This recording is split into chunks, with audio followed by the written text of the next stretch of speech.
Welcome everyone, I'm Trip Foreman with Real Watersports. Today we have Real team rider James Jenkins with us. James, fresh off of the set, Outer Banks, wing foiling. Let's talk about wing foiling's mainstream debut on Outer Banks. Yeah, I was sitting somewhere and I got a call from you. Said, hey, the Outer Banks show on Netflix, which is based off of where we live, might need a wing foiler in the scene in their upcoming season 3. And got connected with the stunt coordinator, Daniel Hargrave, absolute legend. And next thing I know, a couple days later, I was on a plane going to go wing foiling for Netflix, which was pretty wild. So the work that Daniel and Outer Banks had you do, it's stunt work, is that correct? Right, so I was a stunt double for one of the characters in the show, this guy named Topper, Austin North, pretty wild. So I showed up, got my hair dyed, transformed me to look just like Topper, and next day we were shooting some wing foiling, so pretty amazing. That is amazing. Yeah. So, I mean, knowing you and then also like catching up on the show and stuff, I mean, I think a lot of people would have thought like John B. Yeah, I don't know, man. It's they had me send in a little video and they wanted to see my hair dry, see my hair wet, and kind of see a little bit of the wing foiling in action before we got to set that day. And they're like, oh, great, you look just like John B., but you're going to be playing Topper initially, so we need you to go totally get a hair makeover, and we're going to change your whole look. Yeah, I remember you sending us the photos of Topper, and then your before and after haircut photos, and they basically transform you right into Topper. Pretty funny. But what was it like? What was it like being on the set with all the stars and the production crew, and you know, what's like the behind the scenes? It was so cool, man. There's so many people. Before I got there, I had no idea that so many people go into a production of that scale, and there's so many people doing their own different jobs to collectively come together and create these shows that that are of that scale. Just there's the stunt team, and then there's the cast and the directors, and then everyone else that comes together to make it all happen. So just seeing everyone doing their jobs and how it all comes together was pretty amazing. The whole marine safety team, and on my day in particular, I was in the water. I had, Balin and some of the other stunt guys on jet skis looking after me, helping me out, and then everyone's talking on radios, and it's just pretty wild to see it all work together. But yeah, pretty wild being with those cast members who are my age and really, really cool kids. Yeah, really, everyone was super humble and just really happy to be there working on that project together. Now, what's the story about wing foiling getting into that shoot? Like they could have chosen like a myriad of sports, right? To put in there. And so was there a reason why they chose winging? Well, I think the show, when this video comes out, the show is out now. So there is a scene in there where Topper is wing foiling into the beach. I think the whole idea came from Jonas Pate and another guy works on the set. His name's Daniel, or Dan. I think he goes by Dan.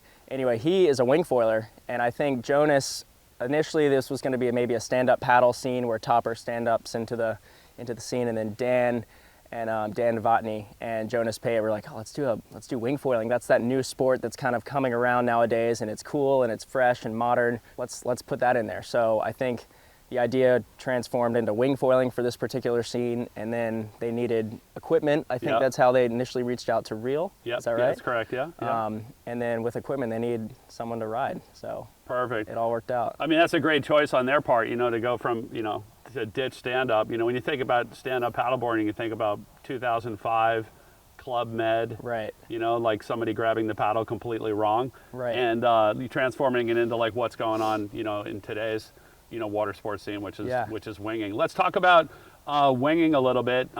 People call it wing foiling, winging. Like, what other names are out there, just to like kind of wrap them all up, because there seem to be a lot. There's wing foiling, winging, wing surfing, wing ding, the sail thing. Is that windsurfing? So basically what it is it's the hydrofoil, which is this device right here. What I tell people, it's basically a surfboard with a little thing on it that makes you fly up above the water like an airplane. Okay. So it's the foil board combined with the wing, which is this right here.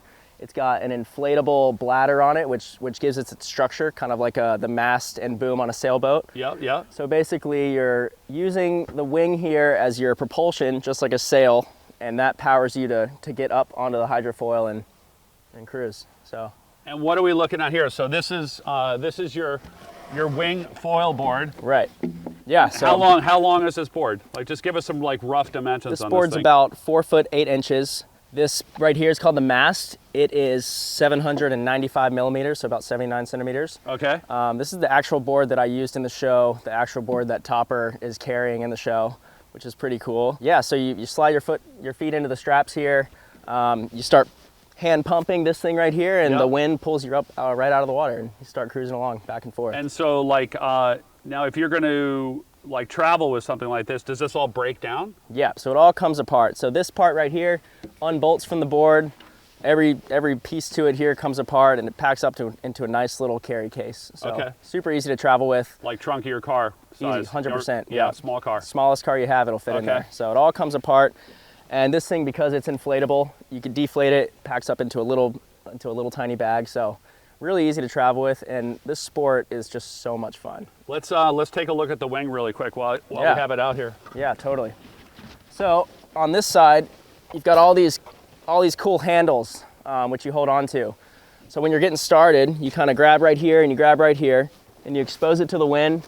You kind of pump it like this, and the wind pulls you up out of the water, up onto that hydrofoil. And then another thing that's cool about it is you can get onto a wave, and you can kind of, once you're on the power of the wave, you can just hold that handle and forget about that and just ride the wave, which is pretty cool. So it's a dynamic sport.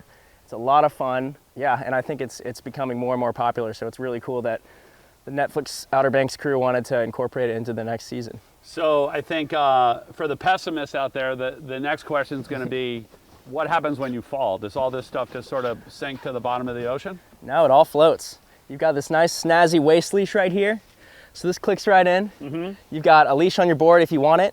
So if you fall, you just kind of let go of everything. It's all going to stay connected to you. Pull it back in, give it another try. So get back and going. Exactly. And so how long has wing foiling or winging, how long has it been around?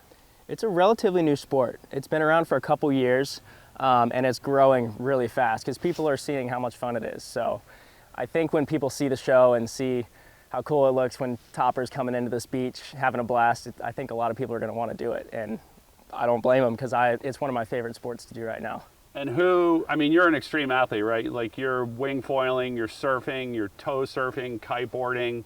I mean, you do all the sports. Like, do you have to be that level of athlete in order to wing? Absolutely not, no. I think everyone goes through the learning curve, which, like anything, you got to put your time in to get the hang of it. But like riding a bike, you get the lessons, which are important to get some lessons, and then you become proficient, and then, yeah, you can do it. You know, anyone can do it. I've seen 65-year-old plus people learn how to do it, and younger, so there's really no limit. You just got to put the time in, you know? What about, you mentioned learning, taking lessons. Like, where do you recommend, like, taking those lessons or learning how to wing? Real Watersports right here in the Outer Banks, man. Get the full experience, come to the Real Outer Banks, and get your lessons right here at Real. I think getting the lessons is going to bypass a lot of headache and struggle. Having someone who knows how to do it, talk you through it, walk you through it, will just catalyze the learning curve. So I think, come to Real. I like the way that sounds, the Real Outer Banks. It's the Real Outer Banks, yeah, it is. Yeah, another great program that we have here this year is also the Wing Zero to Hero, a 3-day camp. So we have lessons, and then we also have that 3-day camp, like full immersion wing camp, where you can learn the sport here in the Outer Banks in the Pamlico Sound, which is an incredible place to learn how to wing right out of the backyard at Real. It's deep enough for the foil, but not so deep that you're like floundering around with water over your head. There's always a place where you can get off and rest and take a break. And yeah, it's just a fantastic place to learn. Best coaches, gear, and facility in the world. So yeah, I remember I learned right here behind Real Watersports as well, and I remember just struggling through it, but being able to jump off into that shallow water, you could just kind of take a break and get your thoughts together and then try it again. So it's a great place to learn with the best staff and assistants ever. So awesome, epic. So hey, James, thank you so much for joining us. Absolutely. And also thank you everyone, the cast, the crew, production crew, everybody at Outer Banks, for not only having James on the show, but also for including wing foiling in season 3 of Outer Banks. For any of you out there that would like some more information on wing foiling, or would like to get booked for a lesson or a camp, you can always look us up online, realwatersports.com, or give us a call at the shop, 252-987-6000. Thanks for tuning in.